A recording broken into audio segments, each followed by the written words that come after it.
السلام علیکم۔ اس کہانی کو آخر تک ضرور سنیے۔ میرا نام شازیہ ہے۔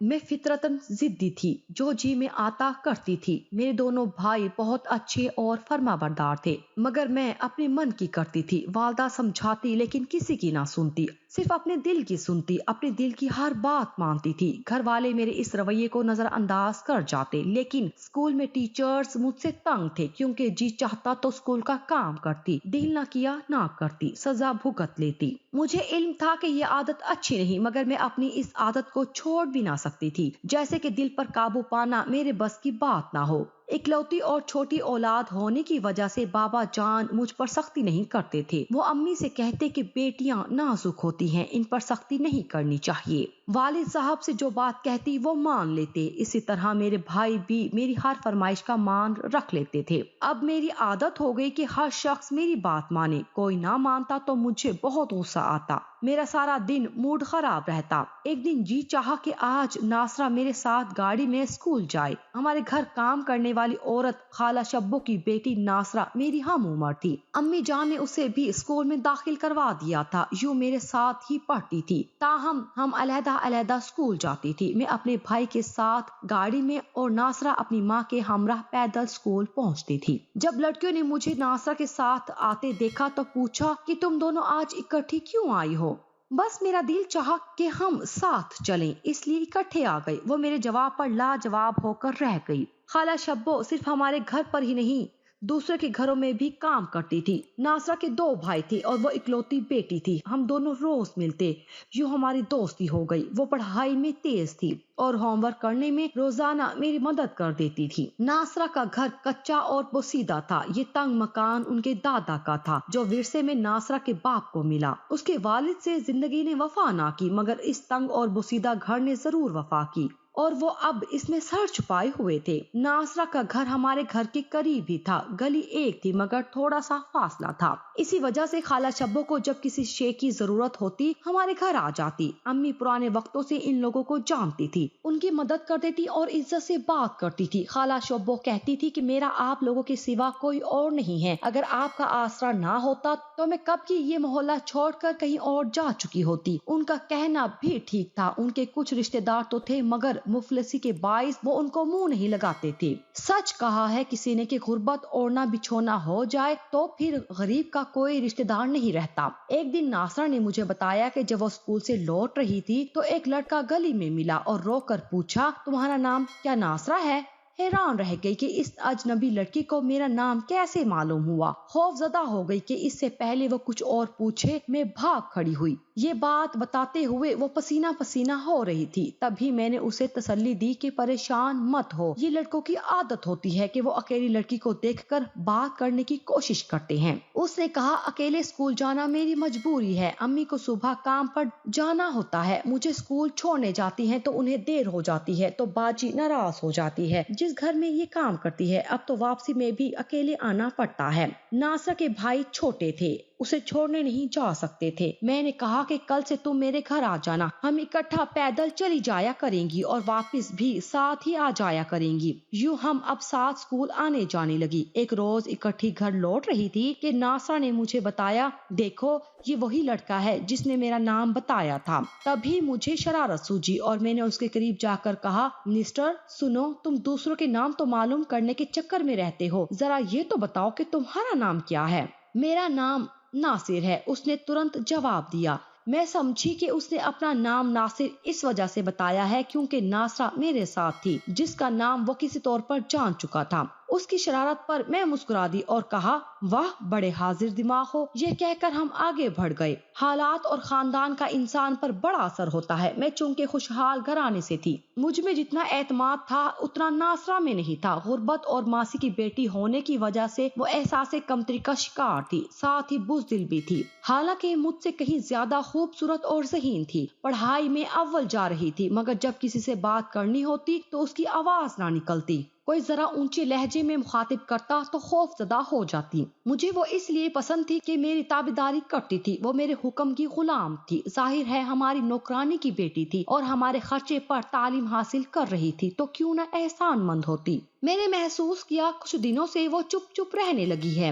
जैसे कोई बात छुपा रही हो। पूछा, भाई नासरा, तुम्हें क्या हुआ है, क्यों चुप चुप रहने लगी हो? आजकल स्कूल के होमवर्क पर भी तवज्जो नहीं दे रही हो। वो बोली, ऐसी कोई खास बात नहीं है, छोटा भाई बीमार है तभी परेशान रहती हूँ। जल्द अच्छा हो जाएगा, कुछ नहीं होगा इसे, बच्चे यूं ही बीमार पड़ जाते हैं। अपनी दानस्त में मैंने उसे तसल्ली दी। अरसे से हमारी गली में एक मकान बिकाऊ था। एक दिन उस घर में रंगो रोगन होते देखा। पता चला किसी ने खरीद लिया है। चंद दिनों बाद नए लोग मकान में आबाद हो गए। आज जब मैं स्कूल से वापस आई तो अम्मी ने बताया कि नए पड़ोसी आ गए हैं, तुम खाना खा लो, उनसे मिलने चलते हैं। मैंने खाना खाया, कपड़े बदले और कुछ देर बाद उनके घर चले गए। ये देखकर हैरत हुई कि खाला शब्बो उनके किचन में काम कर रही थी। जाने कब उन्होंने उन्हें काम पर रख लिया था। खाला शब्बो ने जिक्र भी न किया था। खैर, हमने इस बात को नजरअंदाज कर दिया और नए पड़ोसियों से मिलकर आ गए। ये अच्छी और बाइखलाक खवातीन थी। माँ और उनकी दोनों बेटियां पढ़ी लिखी और शाइस्ता थी। उन्होंने बताया कि उनका बेटा कॉलेज में पढ़ता है और इंजीनियरिंग के आखिरी साल में है।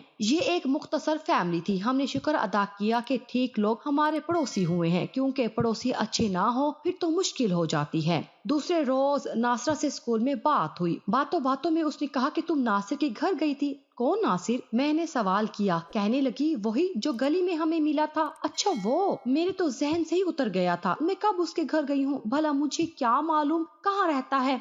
इन्हीं लोगों ने तो हमारी गली में मकान खरीदा है। अम्मी ने उनके घर का काम भी पकड़ लिया है। अच्छा? मैंने हैरत का इजहार किया। मुझे इल्म नहीं था कि हम उसी लड़की के घर गए थे और वह हमारे नए पड़ोसी हो गए हैं। हाँ, मकान नासिर को पसंद आ गया। उसी ने अपने वालिदैन को मजबूर करके खरीदवाया है। अच्छा, ये तुम्हें किसने बताया है? उसकी अम्मी ने मेरी अम्मी को बताया है। नासरा ने झिझकते हुए अगला सवाल किया। जिस रोज तुम उनके घर गई थी, क्या नासिर घर पर था? नहीं, उनकी माँ ने बताया था कि उनका एक बेटा है और वो पढ़ने गया हुआ है। क्या तुम उनके घर गई हो? नहीं, और ना जाऊंगी। मैं नहीं चाहती कि इस पर ये बात खुले कि मैं एक मासी की बेटी हूँ जो लोगों के घरों में काम करती है, और उनके घर में भी। इससे क्या फर्क पड़ता है? बहुत फर्क पड़ता है। क्या तुम्हें वो अच्छा लगता है? अगर ये बात है तो मैं तुम्हारी उसके साथ दोस्ती करवा देती हूँ। ऐसी कोई बात नहीं, हर इंसान को अपनी इज्जत अजीज होती है।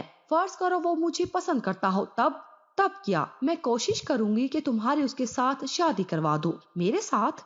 एक मासी की बेटी के साथ? उसने हैरत से कहा, जैसे मैंने कोई अनहोनी बात कह दी हो। फी जमाना ये थी भी अनहोनी बात। भला अमीर फैमिली अपने घर के बर्तन मांजने वाली की बेटी से क्यों कर अपने बेटे की शादी कर सकती थी। खैर, बात आई गई हो गई। ताहम नासरा नासिर के घर न गई ताकि उसे मालूम न हो सके कि वो एक मासी की बेटी है। हमारा आना जाना इस फैमिली में बढ़ा तो अम्मी और नासरा की वालदा के बहुत अच्छे ताल्लुकात कायम हो गए। मेरी भी दोस्ती उनकी बेटी अलीना से हो गई और वो अक्सर हमारे घर आने लगी। कई बार उन्हीं के घर नासिर से मेरा आमना सामना होता और हम बातचीत भी करने लगे थे। जब हमारी बात होती वो नासरा के बारे में भी एक दो सवाल जरूर करता। मसलन, वो कैसी है, कहाँ रहती है और हमारे घर उसे क्यों नहीं लाती हो। किसी दिन उसे साथ लेकर आऊंगी। मैं इन सवालों के जवाबात टाल जाती। कभी उसे ना बताया कि उसकी माँ तुम्हारे घर रोज काम करने आती है। वक्त गुजरता रहा। नासिर ने तालीम मुकम्मल कर ली। नासरा और मैंने भी मैट्रिक पास कर लिया। नासरा का इरादा आगे पढ़ने का था, मगर गुर्बत आड़े आ गई और वो कॉलेज में दाखिला ना ले सकी। जबकि वसाइल होने के बावजूद मैंने खुद दाखिला ना लिया, क्योंकि मेरा जी नहीं चाहता था आगे पढ़ने को। अब इधर अम्मी को मेरी शादी की फिक्र लगी तो इधर खाला शब्बो को नासरा के हाथ पीले करने की चिंता ने दीमक की मानिद चाटना शुरू कर दिया। बच्चियां जवान हो जाएं तो माँ को उनके लिए अच्छे रिश्तों की तलाश की जुस्तजू लग जाती है।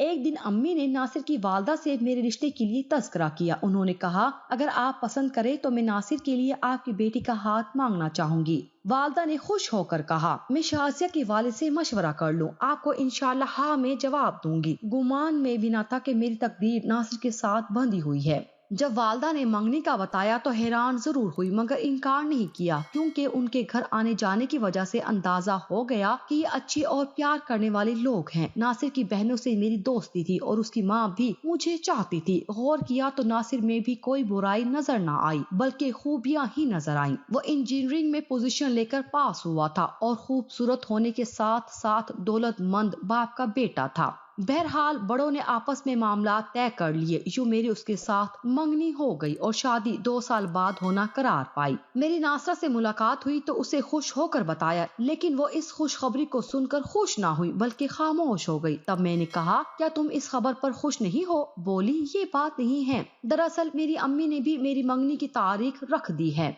किसके साथ? बे इख्तियार मेरे मुंह से निकला। कहने लगी, एक ऐसे आदमी के साथ जिसकी पहले भी एक बीवी और 6 बच्चे हैं। उसकी बीवी बीमार रहती है, इसलिए दूसरी शादी कर रहा है। मुझे उसकी नौकरानी बनाने के लिए माँ ने सिर्फ ये देखा है कि उसकी आमदनी अच्छी है और मकान भी अपना है, वो दुकान करता है, बस और कुछ नहीं देखा। क्या तुम इस रिश्ते पर खुश नहीं हो? जाहिर है, मगर क्या करूं, मजबूरी है। माँ भी मजबूर है। उसे भी कोई ऐसा दामाद चाहिए जो गुर्बत के दिनों में उसका साथ दे, उसका सहारा बन जाए। बस इसी सबब ये रिश्ता कबूल कर लिया है। तभी मेरे दिल से आह निकल गई। हाय, गुर्बत कैसी बुरी बला है। मंगनी के बाद नासिर को एक बड़ी कंपनी में अच्छी मुलाजमत मिल गई और वो दुबई चला गया। बाकायदगी से अपने घर वालों को खतूत लिखता, फोन भी करता था, मगर किसी खत में मेरा तस्करा ना करता। मैं उसकी बहन अलीना से खास तौर पर पूछती कि मेरे बारे में कोई बात लिखी है। वो कहती नहीं।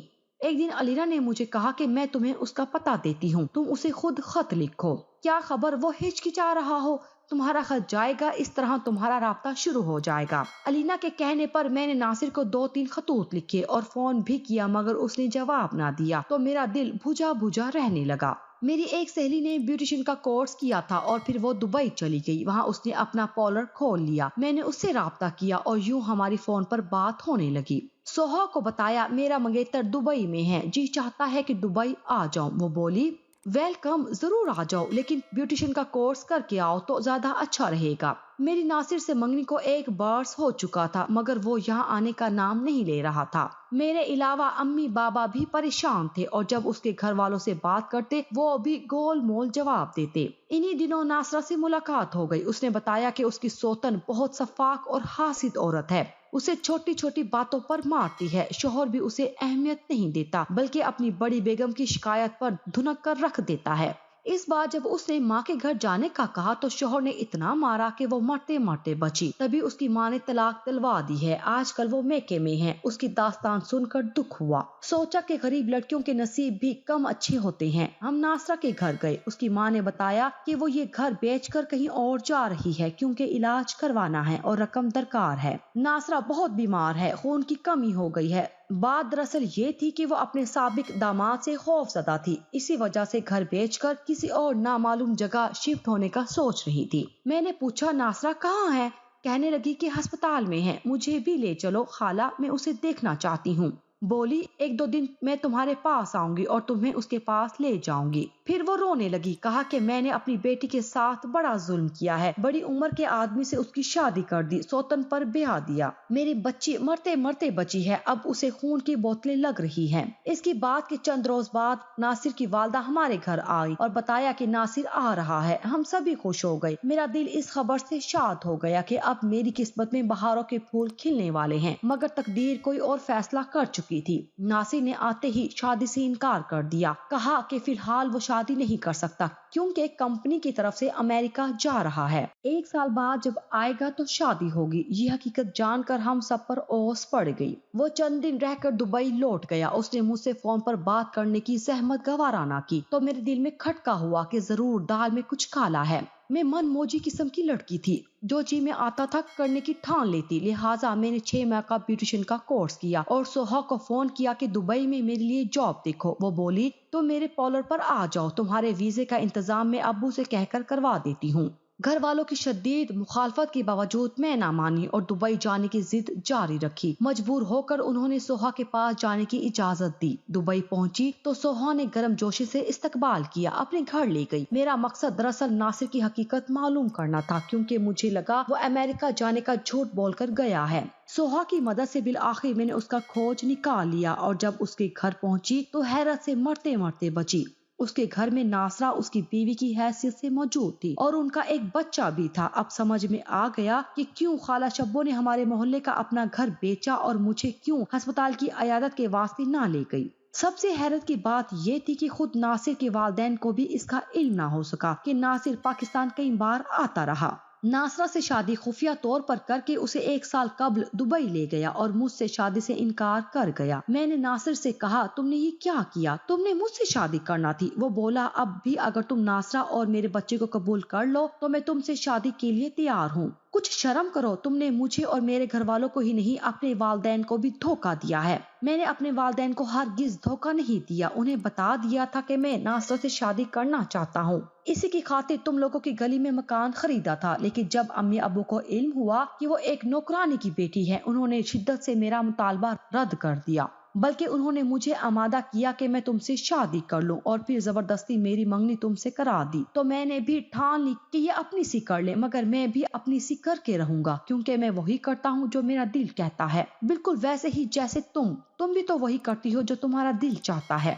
इसमें खा तुम तबाह हो जाओ या कोई और, तुम्हें एहसास नहीं होता। तो इसी तरह मुझे भी किसी के तबाह होने से कोई फर्क नहीं पड़ता, बस मैं अपने दिल की बात मानने पर मजबूर हूँ। नासिर की बात सुनकर पहली बार मुझे एहसास हुआ कि हर वक्त इंसान को वो नहीं करना चाहिए कि जो उसका दिल कहता हो, बल्कि आदमियत का बुलंद दर्जा ये है कि इंसान अपने दिल और अपनी ख्वाहिशों पर काबू रखे।